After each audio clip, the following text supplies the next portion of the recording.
every year, not only from the regions of Russia, but also from other countries.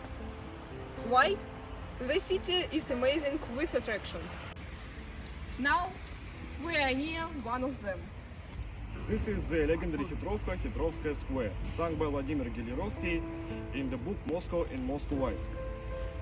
More recently, in the middle of the square, stood the building of the Electromechanical College, demolished in 2009.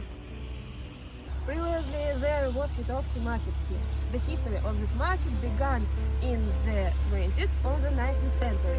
Then retired Major General Nikolai Zakharovich Hitrova decided to benefit the city and arrange a new square with a market on the site of the fires of 1812. Nikolai Hitrova buys this land, clears the space and occupies a cobblestone pavement, occupies stone retail premises along the perimeter of the square.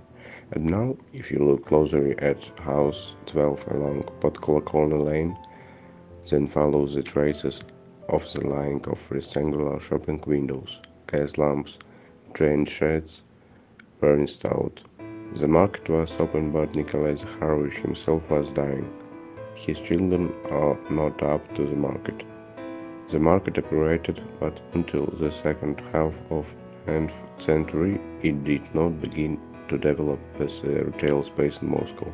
But in the second half of the 19th century, this market turns into labor exchange. Countrymen freed from serfdom come to the city to get hired, and it is on this square that they are waiting for contractors. Gradually, all the shopping arcades along the perimeter of the square are being rebuilt into overnight houses and expensive taverns and taverns. It was possible to stay in Hitrov's rooming houses not only at night but also during the day. That is, don't go out at all. The guests from other Moscow houses were expelled every morning. And there, no tricky ones. Let us recall the same Maxim Gorky. He was going to call his famous play From Hitrov's Life at the bottom, originally without the sun. It was on Хитровка that the artist Alexei Savrasov ended his life in poverty. Let's recall the famous painting by the artist Makovsky, The Night House, where an old man in a scarf and hat is depicted for the foreground. As they said before, Moscow is the third Rome and there will be no fourth. The four Moscow, like the first Rome and the second, stands on 7 hills. But if we start counting these hills, we will count much more. Among these hills is just Ивановская горка, which received its name from the John the Baptist monastery, which stands on its slope.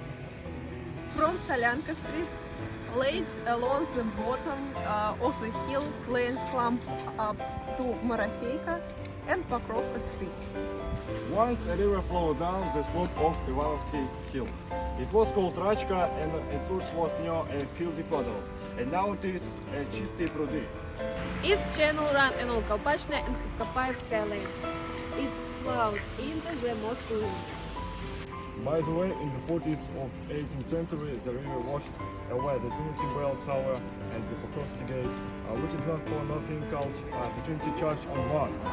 And 20 years later, Rachka was hidden in an underground pipe running under Kolpany and Podkopaevsky lanes. This underground storage of the river was designed by a remarkable Moscow architect, Prince Dmitry Ukhtomsky. The steep left bank of Rachka is still visible at the intersection. Moscow has seen a lot and with dignity survived many difficulties in all its year of existence. Every tourist interested to know at least a small part of the past a big city. Therefore, Hitrovka still attracts tourists from different countries with its unclear history.